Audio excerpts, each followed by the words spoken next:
soit avec vous. Nous sommes aujourd'hui dimanche 24 mai et c'est le 7e dimanche de Pâques.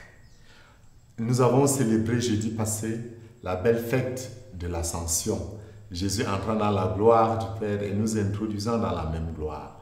Aujourd'hui, l'Église voudrait nous présenter une réalité merveilleuse. Jésus dans une position de prêtre, dans sa prière sacerdotale, pour lui-même certes, mais également pour l'Église, pour les siens, pour ceux qui l'entendaient à ce moment et pour nous. Avant toute autre chose, je voudrais m'émerveiller, rendre gloire à Dieu pour cette prière de Jésus qui ne s'est jamais estompée. Aujourd'hui encore, le Christ prie pour nous. Il prie pour ses disciples que nous sommes. Jésus prie d'abord parce que son heure est venue et demande au Père, « Père, l'heure est venue, glorifie ton Fils afin que le Fils te glorifie. Ainsi comme tu lui as donné pouvoir sur tout être de chair, il donnera la vie éternelle à tout ce que tu lui as donné. » Jésus prie pour que le Père lui donne d'être vainqueur des limites humaines, d'être vainqueur des puissances des ténèbres, et pour qu'il replonge dans la communion, qu'il ouvre à la gloire totale. Parce que c'est la communion avec Dieu qui est la gloire du Fils. Sa gloire, il la tient dans cet amour qui l'unit au Père par l'Esprit Saint.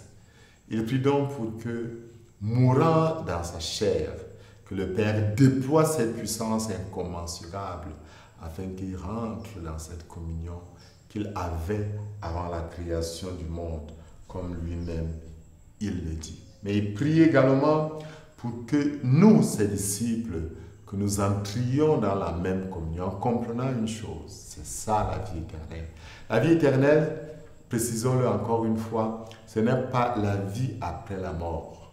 C'est cette vie, comme le Christ le dit très clairement. Or, la vie éternelle, c'est qu'ils te connaissent, toi, le seul vrai Dieu, et celui que tu as envoyé, Jésus-Christ.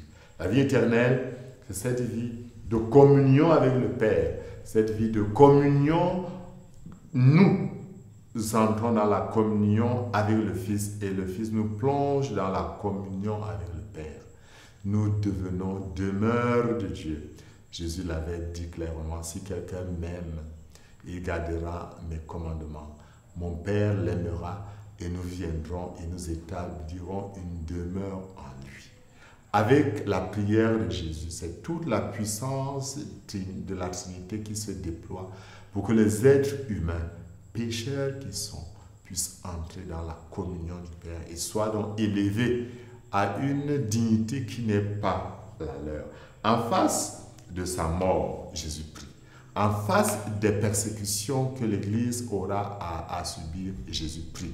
En précisant qu'il ne prie pas pour le monde, il prie pour ceux qui sont les siens. Voilà pourquoi les apôtres, comme nous le présente Luc dans la première lecture du livre des Actes au chapitre 1, verset 12 à 14, après l'ascension de Jésus, ils reviennent, ils s'enferment dans le cénacle, et qu'est-ce qu'ils font? Ils se mettent à prier. À leur arrivée, ils montaient dans la chambre haute où ils se tenaient habituellement. C'était Pierre, Jean, Jacques et André, et Thomas, Barthélemy et Matthieu, Jacques fils d'Alphée, Simon le Zélote et Jude fils de Jacques, tous d'un même cœur, étaient assidus à la prière avec les femmes, avec Marie, la mère de Jésus, et avec ses frères. Tous d'un même cœur, la même communion. Ils étaient assidus à la prière, au cœur du combat du Christ, qui doit devenir le combat de l'Église, et que nous célébrerons merveilleusement dimanche prochain avec la Pentecôte, au cœur du combat du Christ. Il y a la communion, il y a l'union, il y a l'unité. Il y a l'unité. Il est important que l'Église se mette en prière d'un même cœur, tous assidus, pour que Dieu réalise en nous sa merveille. Voilà pourquoi, même en face des difficultés comme le nôtre Saint-Pierre, nous devons faire preuve de la même foi.